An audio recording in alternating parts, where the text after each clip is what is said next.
Maybe you won't finish this video. Maybe you'll scroll past it, thinking it's just another sad story on the internet.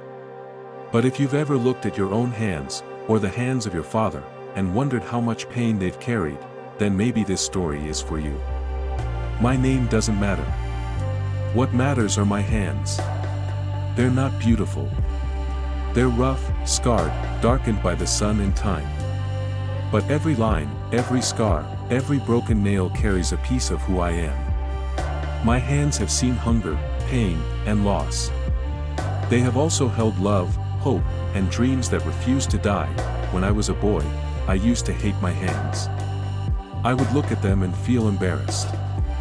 They were always dirty, no matter how much I washed them. The other kids in school had clean fingers, soft palms.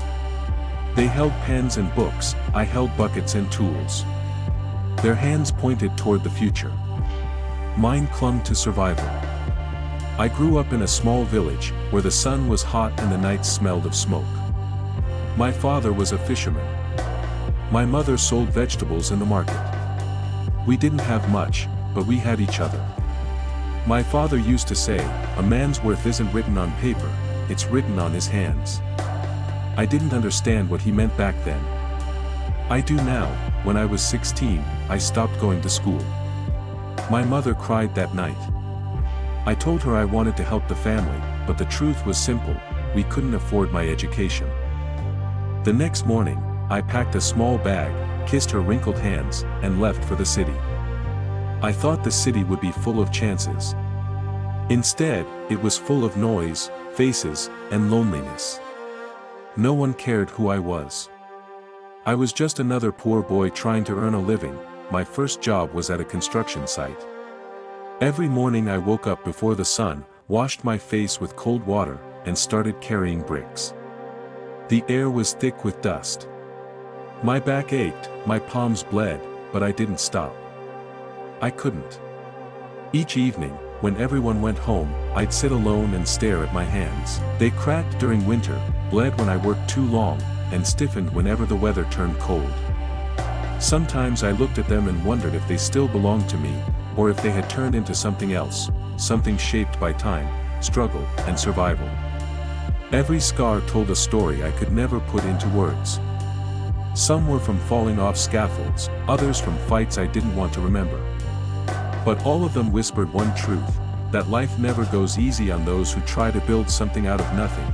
There were nights when I would come home too tired to eat. I'd just wash my hands, watch the water run over the cuts, and feel the sting. That sting made me feel alive, reminded me that I was still trying. My mother used to say, your hands will feed you one day. I didn't know what she meant until I saw my first paycheck, earned by these hands. It wasn't much, but when I held that envelope, I felt something powerful, not pride, exactly, but gratitude. Gratitude that my body could still move, still work, still fight. Years went by. The calluses thickened. The nails turned darker. My fingers no longer looked young. People started to say I looked older than I was. Maybe they were right. Maybe I carried too many years inside these palms. But I never complained. Because every time I looked at them, I saw not pain, but purpose. I saw proof that I never gave up, even when life had nothing left to give me. I remember one day, during a heavy storm, I was fixing a roof. The wind was howling, the rain cutting against my face, and the ladder was shaking. My coworker yelled, "It's too dangerous. Get down."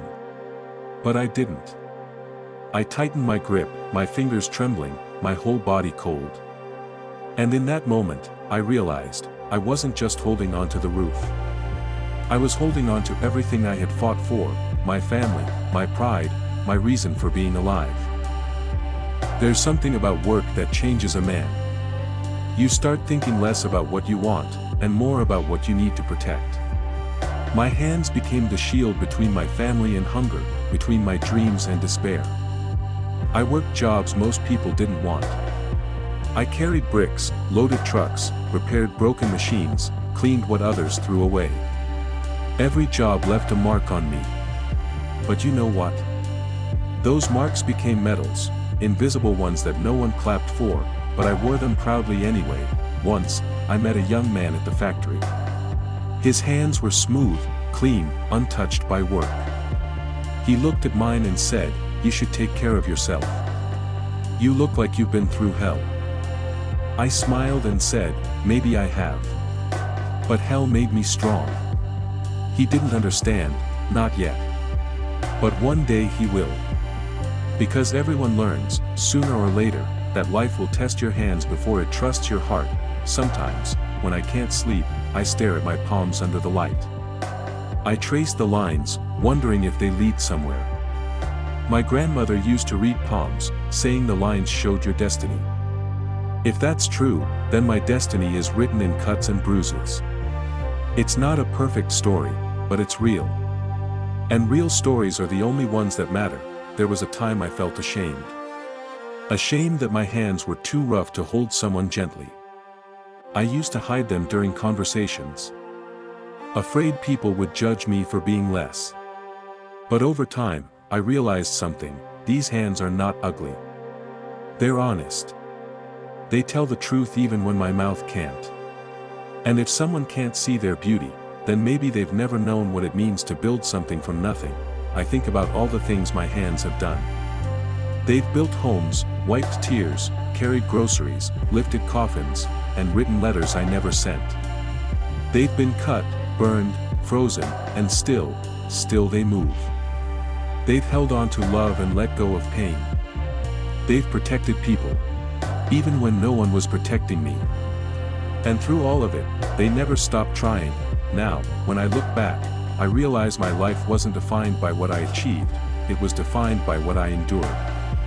The strength of a person isn't measured by soft hands or easy days, but by how many times those hands refuse to give up. You can tell a lot about a man by his hands.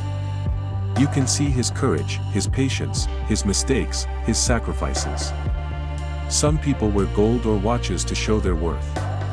I wear scars. There were times I wanted to quit. Times when I felt my hands shaking from exhaustion, my body begging for rest. But then I'd remember my father's words: "If these hands stop, our family stops." Those words became my heartbeat. I kept moving, even when I was running on empty. Sometimes, faith isn't something you speak. It's something you hold tight in your hands, even when you're bleeding, and there's a strange kind of beauty in that. Because pain teaches you what comfort never could. Every wound becomes a memory, every scar becomes a reminder. I learned to see my hands not as tools, but as proof that I've lived. That I've tried. That I've failed and risen again. You can't fake that. You can't buy it. You have to earn it, one blister at a time. Maybe that's why I've always admired people who work with their hands. Farmers, carpenters, welders, drivers, they may not wear suits or sit in offices, but they carry stories no one can ever measure. You can see the sun in their skin, the wind in their hair, and the struggle in their hands. They may not say much, but when they shake your hand, you can feel their life in that grip, the weight of every early morning, every sleepless night, every time they chose to keep going. Sometimes I wonder if my hands could talk, what they would say. Maybe they'd complain about the years of pain I've put them through. Or maybe they'd whisper that they're proud that we made it this far. There were so many days when I thought I couldn't go on. Days when the bills piled up, when the roof leaked, when I didn't know how I'd feed my family. But somehow, these hands always found a way. They fixed, they built, they carried, they fought, not for glory, but for survival. You see, that's the thing about hard work. It doesn't always give you wealth. It doesn't always make you famous. But it gives you something greater, it gives you worth. The kind of worth that no one can take away. When you know that everything you have came from sweat and effort, it changes how you see the world. You stop envying others. You stop complaining. You just keep moving forward, step by step. Scar by scar, one night, after another long day, I was sitting alone in the dark. My hands were trembling, and I looked at them, really looked at them. For the first time, I didn't see exhaustion. I saw history. Every callus was a memory. Every scar, a chapter. These hands had written the story of my life, not with a pen, but with effort. They didn't just build things, they built me, and that's when it hit me. Maybe the most beautiful things in life aren't perfect. Maybe beauty is found in the cracks, in the wear, in the evidence of endurance. Smooth hands might look nice, but they don't tell stories. Rough hands do. Because they've lived. They've touched pain and kept holding on. I once asked myself, when will it be enough? When will these hands finally get to rest? Maybe never. Or maybe rest isn't about stopping. Maybe it's about knowing that every single thing you did mattered, that someone somewhere is better because of what your hands built, carried, or held. Now, when I see young people staring at their phones, dreaming of easy success, I wish I could tell them, don't be afraid of work. Don't be afraid of scars. Scars mean you've tried. Scars mean you've lived. Every strong person you admire was once weak. Every builder was once a beginner. Every hand that can lift mountains was once soft and unsure. The difference is, they didn't stop. If you're listening to this now, maybe you're tired too. Maybe your hands ache from everything life has thrown at you. But I promise you this, your pain is not wasted. Every drop of sweat, every cut, every bruise is shaping you into something unbreakable. When life pushes you down, let your hands pull you back up. Because no one's coming to save you, but you can save yourself, and when you do, you'll look down at your hands one day, rough, scarred, tired, and you'll smile. Because you'll finally understand what I do, these hands are not a sign of suffering. They're a symbol of strength. They're proof that you faced the storm and survived. Proof that you didn't run, even when running was easier. Maybe that's the real definition of beauty. Not in perfection, not in smoothness, but in the courage to keep going. In the quiet persistence of hands that never gave up. So when people ask me what success looks like, I don't point to cars or houses or money. I show them my hands. Because everything I have, everything I am, began and ended here, in these two hands that refuse to quit.